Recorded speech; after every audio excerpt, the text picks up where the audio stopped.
Okay guys, nakaligo na tayo. Magpapahid naman tayo ng ating miracle cream. Ayan po, nakita ninyo. So, pahid-pahid sa ating mukha.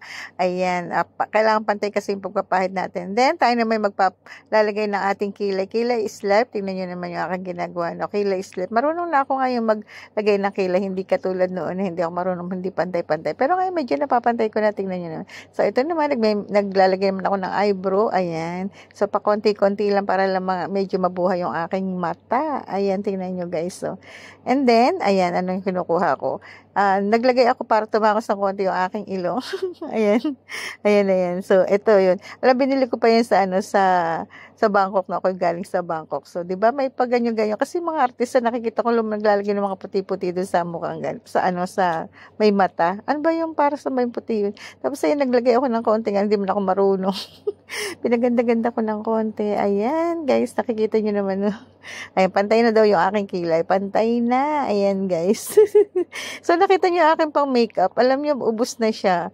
Naghahanap ng kapalit. Baka naman dyan, mayroong gustong mag-donate. Ayan, wala na kasi akong pang makeup. Ayan. Naglagay ako ng konting sa mata. Ayan. Para naman medyo maganda-ganda yung aking mata. Then, syempre, magsasalami din naman. Ayan. Nagkuskus-kuskus. Ayan, syempre, maglilipstick na ako. Ayan. Makiyan. Regalo yan sa akin. At syempre, ay nahuli yung aking paglalagay na nasa kilikili. Ayan.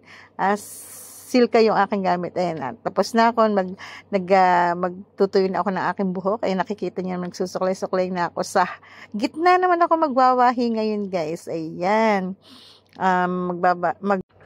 Ayan guys, nagpa-plancha na nga ako ng aking buhok. And then maglalagay ako ng vitamin E. Bigay naman yan ni Ira. Galing sa TB5. Talagang sinabi pa ko saan galing. Ayan guys, magpapabango na ako. Ayan po ay si Shan. Paborito kong pabango. Bombshell po siya. Inspired by Bombshell. At yan po ay oil base. Yan na nga po guys. Kasama ko na yung aking mga anakis sa papunta kaming Quezon City. Ayan po. Mga nakasakay na sa sasakyan. Habang binabagtas namin ang kahabaan ng papuntang Quezon City. Ayan po.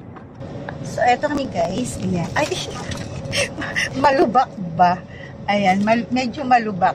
So, eto yung bago kong hairstyle. Parang wig lang ang pek. Ayan.